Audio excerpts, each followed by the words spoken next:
Alrighty, welcome back everyone. We just talked about two huge ranked rivalry matchups. We had Texas punch their ticket to the SEC championship in that renewed rivalry in College Station, and then South Carolina gets a huge win in the Palmetto Bowl, but it seems like Clemson got the win in terms of the CFP race because they are on their way to the ACC title game. A crazy way to finish the season, but that's the 12-team playoff for you. Absolutely insane all over the place. But let's get into some big-time rivalries this past weekend, and we'll talk about one that went to 8 overtimes, and that was absolutely insane to watch. Almost the longest game in college football history in terms of overtimes, although I think it's a little bit tainted with the new overtime rules, but this was insane. Pretty much start to finish, it was absolutely insane. Georgia Tech controlled this really from the first half. They dominated this game. They were up 17-0. Georgia had absolutely no answer defensively. Haynes King was running all over the place, and he really did that pretty much the entire day, to be totally honest with you, but especially in the first half, Georgia Tech was totally dominating. They were all over Georgia, and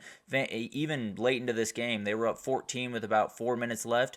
Fans started to leave the stadium. There were Georgia fans that decided they were done with this game. They felt like Georgia Tech was going to win it. And then Georgia storms back. They were down 14, and Carson Beck made some big-time throws. He went for almost 300 yards and 5 touchdowns in this game. Made an incredible throw to Dominic Lovett at the very end of it to get them back in it to tie the game. With about a minute left, and really remarkable stuff from Carson Beck towards the end of this game, in a point where really felt like Georgia was dead in the water. It felt like they're down 14 against a team that has run the ball really, really effectively. Felt like this game was pretty much over. Georgia was able to battle back. Carson Beck made some huge plays, and they find a way back into it, force overtime, and then the chaos had just started. It was absolutely insane down the stretch of this one. Do want to give a huge shout out to Haynes King. He really battled through this one. It felt like he had multiple injuries in this game. He was gimpy getting off the field multiple times, came in with a shoulder problem, a lot of issues, but threw for 303 yards, 2 scores through the air, 110 and 3 scores on the ground.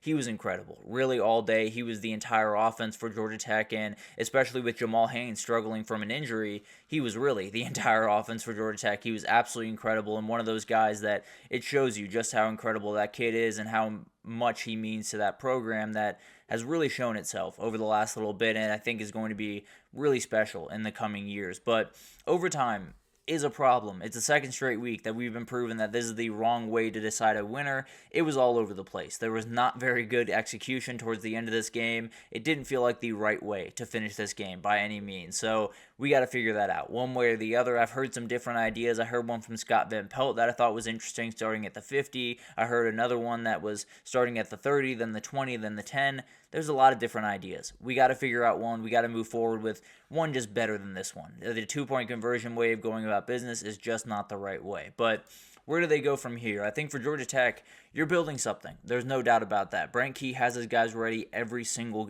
time they go out on the field, no matter who's on the other sideline. They've shown that the 2 years against Georgia. They showed that against Miami earlier this year. They're a really remarkable team, and I think they're going to be a program that's going to be a problem the rest of the way. Obviously not an ideal finish to this regular season, but you get a bowl game, and then you really get rolling. The recruiting is going incredibly well for this program right now, and we'll talk about that on Wednesday. They might have the best offensive line class in the entire country. So a lot of stuff to talk about with Georgia Tech in the coming years, and I think a program that's going to be a problem for Georgia in the coming years. And then for Georgia, this was huge. There's no doubt about that. I don't think there's a world where you miss the CFP at this point. I think you are very much in. I think you're probably hosting a game, regardless of the results in the SEC title. Obviously, you want to win that game, but at the end of the day, they're firmly in at this point, and if they lost this game, felt like their season came down to next week. Now it doesn't. Feels like they're firmly in the field. We'll see what happens in that game and where it kind of fits them into the field. But at the end of the day, a huge win. They escape with one and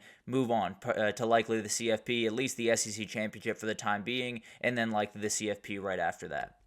And then we had Notre Dame. They were able to kind of escape this one. Obviously, they won by 14, won relatively comfortably at the end of the day, but this one was close. Only about 4 minutes left. USC was driving down 7, and then Christian Gray made an incredible play on the goal line, ran it back 99 yards, went up by 14, and then Xavier Watts just decided to add one on, took back 100 yards to the house to one-up Christian Gray just a little bit there. They end up winning this game by 14 in relatively comfortable fashion at the end of the day. Although it was a little bit sweaty there for a second, they were able to handle business, get out with another win, and this run game is really incredible. I mean, Jadarian Price went for 12 carries, 111 yards. You had Jeremiah Love, 13 carries, 99 yards. You had Riley Leonard, 12 carries, 50 yards. If that is the unit that they're going forward with the rest of the year, it's kind of like Texas. If you're going to be able to run the ball that effectively, if you have a defense that's going to be able to take the ball away like that, you're going to be a problem for just about anyone that you match up with, and especially with them almost definitely, I think pretty much assuredly, getting a home playoff game, you're in a really, really good spot. And that NIU loss, you've been able to get through it. You've been able to battle through it, win out the rest of the way, and now you're in a position where you're definitely going to be hosting a spot. I think they'll probably fit into that 6th seed, but we'll see what happens in the SEC Championship. Maybe if Texas loses, that flips around just a little bit. But at the end of the day, they're in. After the week 2 where it felt like there was no chance that they were going to be able to get back into this thing, they handled business. They won out the rest of the way, and I firmly believe they're going to be hosting a team, and it's going to be a really tough out for just about anyone. When you can run the ball that effectively, when you have a defense like that, you're going to be a problem for just about every single team. Where do they go from here? I think for USC, very confusing. It was a really up and down year. The recruiting is very up and down with it. You're 6-6, and Lincoln Riley's job is a question at the very least. You're very confused about what the future holds there. The NFL has given him some looks. It's going to be an interesting offseason. I'll leave it at that for the time being. We'll keep you updated with all the stuff at USC, but as of now, I'm very confused about what USC moves forward with. I think the defense is moving in the right direction. Can it move that way quickly enough is kind of the question that I have. For Notre Dame, you just got to watch the rest of the country this weekend. It's a position that you've been in multiple different times. At least now you're in the CFP for the first time in quite a while. You were back in that dance, and now you got to prove people wrong. There's going to be a lot of people picking against you in this game, or in whatever game you play pretty much. We'll see how they're able to react. When you have that run game, it's going to be a problem for a lot of teams. But moving forward to the Iron Bowl, Alabama was relatively able to handle business with minimal sweat. I'll put it that way. But at the end of the day, they did give up the ball quite a few times, gave Auburn just about every chance they possibly could have wanted to win this game. Auburn just never took one. And it was Jalen Milroe's legs that got Alabama to the finish line. 17 carries, 104 yards, 3 scores for him. He's incredible. That's what he does well. That's what this team does well. Pretty much when he's not running the ball, it's a relatively benign offensive attack. When he's running the ball, it's terrifying in every way. So it's going to be interesting to watch them move forward. We'll talk about their CFP hopes here in a second, but look pretty good after the crazy Saturday that we had. For Auburn, when you're not able to get the run game going, you're not going to be successful. Jarquez Hunter only had 56 yards in this game. The pass game just can't be quite that dangerous. They got a couple of plays downfield to Cam Coleman and a couple of the other special receivers, but if you're not going to get Jarquez Hunter going, then it's going to be an offense that's relatively easy to slow down. Not necessarily all that easy because of the outright aliens they have on the outside, but a lot easier than it was if you have Jarquez Hunter really running the ball very effectively, and then you have the guys on the outside making those big plays. But Alabama really kept Auburn in this game in a lot of respects. 2 fumbles from Jalen Milroe, a Ryan Williams fumble, an interception from Jalen Milroe. They were a little bit all over the place, and it absolutely will not fly when you go on the road in the CFP, which it looks like they're going to do. And all the craziness of yesterday, it feels like this is the team that's going to end up winning out. We'll see what happens tomorrow, but at least my gut feeling is that this is going to be the team likely on top of the mountain, and then you'll have Miami, you'll have Ole Miss, you'll have South Carolina, those teams kind of right behind them. We'll see what happens in the rankings, obviously, but feels like Alabama's in a relatively good spot. But they get the win with a ton of mistakes. The defense came up huge with a couple of interceptions. Milroe and the run game were downright incredible, and Bama's at least back in the CFP conversation. We'll see what happens on Tuesday, but at the end of the day, I'd be a little bit surprised. That says 38, doesn't 28. Alabama did not roll in this game. They won 28-14. Apologies for that, but really remarkable stuff from this Alabama team. They were able to win, and they move forward to possibly the CFP. For Auburn, this offense is one of those things that you got to get rolling at some point. This offseason is as big for Auburn as it really is for anyone around the country. They're probably going to bring in a quarterback one way or the other. They have Deuce Knight coming in from this recruiting class, remarkable players on the outside. There's a lot of things to like about this team. Going into 2025, if you don't hit on that quarterback, then all this stuff could go down in flames. 2025 could be a very special year for Auburn. Could be relatively disastrous and could lead to Hugh Freeze losing his job, and then you're back at square one. So a lot of things going into this offseason, a huge year for Auburn this offseason.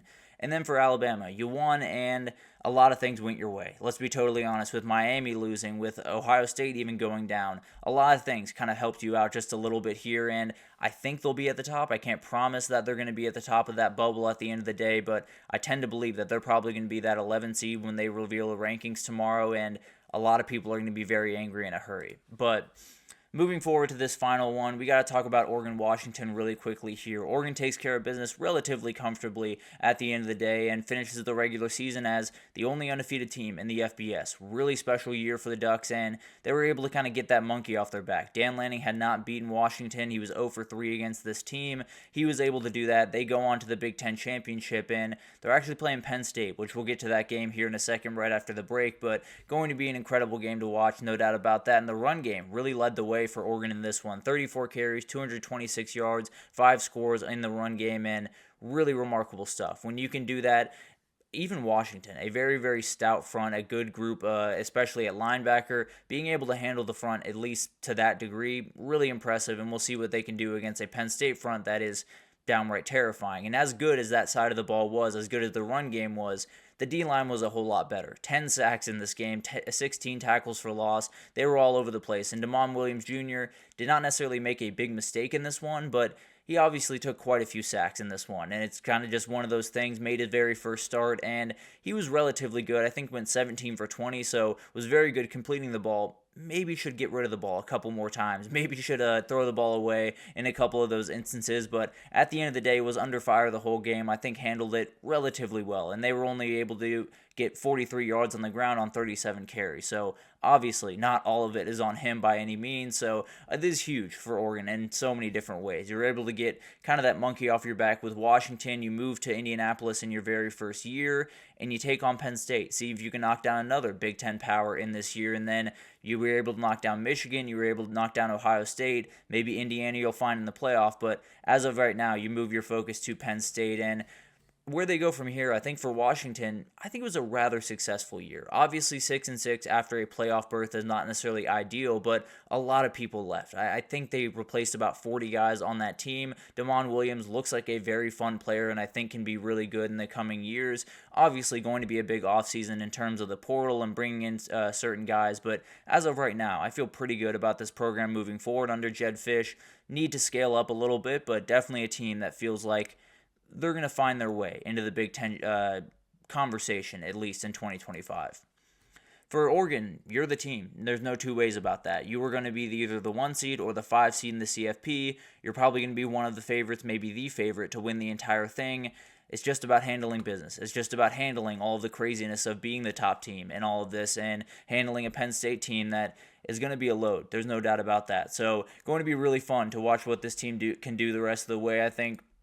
With a lot of these teams, there's so many different teams in this last segment where you have Georgia that has been very, very up and down this year, but when they play that top level, they can win a national title. Notre Dame's a team that I think a lot of people are still very skeptical about, but they're playing really good football and can run the ball and play defense with anyone in the country. Alabama's one of those teams, kind of like Georgia, that when Jalen Milroe is running the ball, it's very, very scary.